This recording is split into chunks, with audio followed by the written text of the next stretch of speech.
그러면 이번에는 11월, 12월에는 어떤 식으로 공부하셨는지 말씀 부탁드립니다. 사실 11월, 12월도 계속 봤거든요.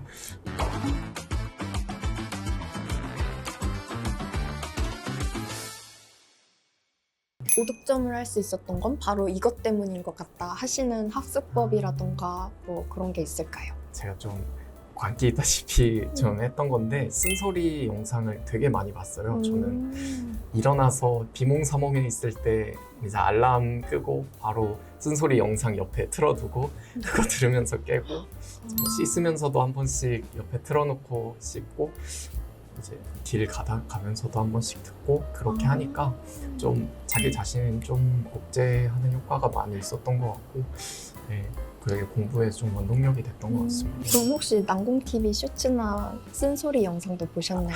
아, 네, 그쵸. 이게 알고리즘에 그 영상들이 도배될 정도로 봤기 때문에 그러면 가장 기억에 남는 영상이 따로 있으신가요? 아무래도 전환길 선생님의 임팩트 있는 안신적자 그 영상이 가장 기억에 많이 남는 것 같아요. 이 자식도 공부 안 하는 새끼들이 너희들이 이 새끼야 나신적자 아냐 부모 등에 칼 꽂는 새끼 아냐. 저도 이제 바로 초시에 합격했으면 좋았겠지만 초시에 합격을 못했다 보니까 좀 이제 부모님 생각도 많이 했었는데 제 상황이랑 그 쓴소리 영상이랑 좀 어느 정도 매치가 돼가지고 그 영상이 많이 기억에 남는 것 같습니다. 그러면 시험 과목이 총 5과목인데 하루에 몇 과목씩 공부하셨나요? 저는 되도록 거의 모든 날 5과목 다 보려고 노력을 했고 혹시 한 과목이 좀 막히거나 좀 더 파고들고 싶었을 때는 4과목씩 봤던 것 같습니다. 그러면 과목당 몇 시간씩 투자하시면서 공부하셨나요?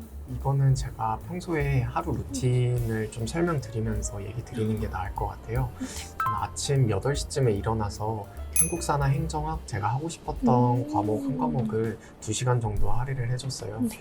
저는 오전 시간에 암기 과목을 보는 게 암기가 좀 더 잘 된다고 생각해서 그렇게 시간 배분을 했고 그리고 점심 식사를 1시간 정도 하고 나서 그래도 찾겠다 국어랑 영어를 시간 할애를 해줬습니다. 각각 1시간 반 정도씩 총 3시간 정도 2과목을 봤던 것 같고 그러고 나서 아침 시간에 행정학이나 한국사 안 봤던 과목을 한 2시간 정도 할애를 해줬던 것 같아요. 그러고 저녁 식사 시간에 가지고 제가 합격연도 전년도까지는 이제 사회 과목을 공부했다가 이제 행정법을 하게 돼가지고 마지막으로 마무리로 행정법을 한 2시간 반 정도 그렇게 시간 할애를 했던 것 같습니다. 그러면 그 영어랑 국어 1시간 30분씩 하셨다고 하셨는데 이때 영어 단어라던가 한자성어랑 그런 것도 외우신 시간에 포함이 되시나요? 단어랑 한자 그런 거는 제외를 했고요. 국어 같은 경우는 문법 쪽 암기가 필요한 부분을 위주로 했었고 영어도 제가 문법 쪽이 많이 약하다고 생각해서 문법 쪽 위주로 많이 공부를 했던 것 같습니다. 기본서는 어떤 식으로 활용을 하셨나요? 저는 기본서를 메인으로 두지는 않았고 기출 문제를 풀다가 이제 모르는 개념이 나왔거나 헷갈리는 개념이 나왔거나 제가 공부 흐름을 찾는 데 정도로만 사용했던 것 같아요.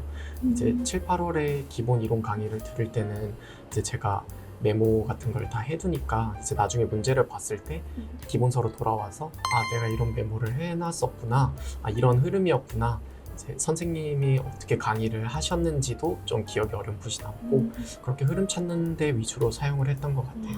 그럼 공부법이 과목마다 조금씩 차이가 있는 것 같은데 하민님이 생각하시는 과목별 특징에 대해서도 말씀 주실 수 있으실까요? 초시 때는 정확히 기억이 안 나는데 제가 합격했던 해에는 문학, 비문학은 진짜 감을 익히면 된다 수준으로만 생각을 했어요 사실. 네.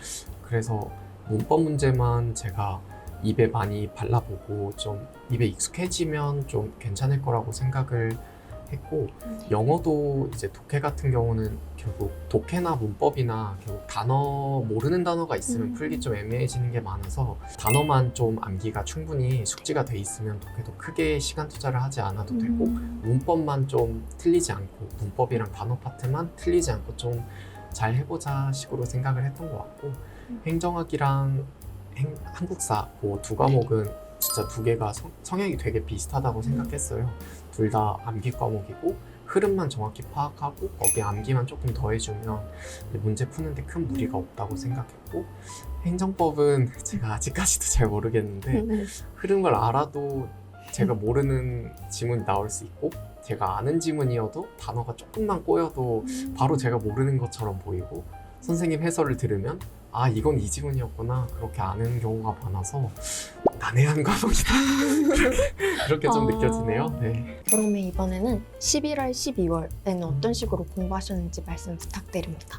사실 11월, 12월도 기출문제를 계속 봤거든요. 이게 실전 시험장에 갔을 때 결국 누가 기출문제를 많이 보고 갔냐 싸움이라고 생각을 해서 이제 9월, 10월에 한번 제가 쭉 풀어봤으면 11월, 12월 달에는 저만의 공부법으로 좀 그 속도를 높여서 해독수를 좀 늘려가 나가는 시기라고 생각을 했어요. 그래서 제가 이제 그때 어떤 식으로 공부를 했는지 그걸 조금 말씀드리면 좋을 것 같아요. 저는 일단 기출문제 풀 때 형광펜을 4가지 색깔을 준비를 했거든요. 9월, 10월 달에 저만의 방식대로 이제 쭉 기출문제를 풀어가고 나서 한번 다 푼 거는 그 기출문제집 그대로 제가 형광펜을 준비해서 쭉 풀어 나가다가 제가 모르던 단어나 모르는 문제나 모르는 지문이 있으면 그 부분을 제가 정한 첫 번째 형광펜 색으로 이렇게 칠을 해줬어요. 이제 제가 정한 형광펜 색으로 그렇게 칠해 나갔고 그 형광펜 색이 이제 여러 색이 있으면 있을수록 그거를 제가 모르는 거가 되기 때문에 그 파트를 집중적으로 공략을 했던 것 같습니다. 그리고 한번 다시 그걸 다시 쭉 풀었을 때 이제 이 첫 번째 형광펜이 칠해져 있는 문제랑 지문이랑 단어 위주로 복습, 회독수를 더 늘리기 시작했고 그래도 모르는 게 있으면 이제 제가 정한 두 번째 형광펜 색으로 쭉 칠해 나갔던 것 같아요. 합격생의 다른 시기별 학습법을 보고 싶으시다면 해당 영상을 참고하세요.